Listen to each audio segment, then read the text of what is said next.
অবশেষে বিশ্বকাপ ভেন্যুতে প্রথম জয়। প্রথম 2 ম্যাচ হেরে সিরিজ খোয়ানো বাংলাদেশ এদিন পাত্তা দেয়নি স্বাগতিকদের। অবশ্য এমন জয়ে বাংলাদেশি ক্রিকেটারদের চেয়ে অবদান বেশি মার্কিন যুক্তরাষ্ট্রের। অধিনায়ক মোনাঙ্ক প্যাটেল সহ একাদশের 4 গুরুত্বপূর্ণ ক্রিকেটারকে বিশ্রামে পাঠিয়ে সফররতদের সান্ত্বনার জয় উপহার দেয় স্টুয়ার্ট লয়ের দল। হিউস্টনে হোয়াইট ওয়াশের লজ্জা এড়ানোর ম্যাচে জোড়া পরিবর্তন আনে বাংলাদেশ। জাকেরকে বসিয়ে কিপার কোটায় টানা ব্যর্থ হওয়া লিটন, শরীফুলের বদলে রিজার্ভ বেঞ্চের হাসান।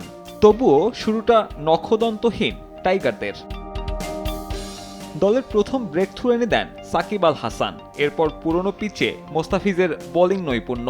যুক্তরাষ্ট্রের দ্বিতীয় সারির দলের বিপক্ষে ফর্ম খুঁজে পান বাকিরাও।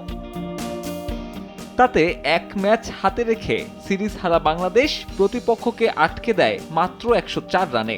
10 রান খরচায় 6 উইকেট ফিজের। কেবল নিজের নয়, টি-20তে যা কিনা লাল সবুজের জার্সিতে সেরা বোলিং ফিগার।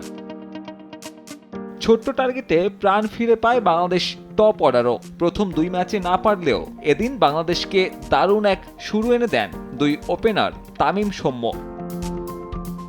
2 বাঁহাতির সে জুটি পাওয়ার প্লেতে স্কোরবোর্ডে তোলে 48। এই সিরিজে যা কিনা টাইগারদের সর্বোচ্চ। 6 ওভার শেষে হাত খোলেন সৌম্য। অন্যদিকে তামিমও নিজের স্ট্রাইক রেট বাড়ান সময়ের সঙ্গে।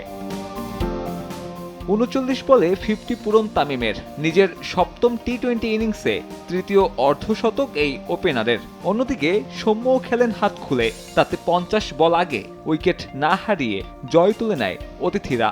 20 ওভারের ক্রিকেটে যা কিনা প্রথম 10 উইকেটের জয় লাল সবুজের। সাব্বির মিথুন, সময় সংবাদ।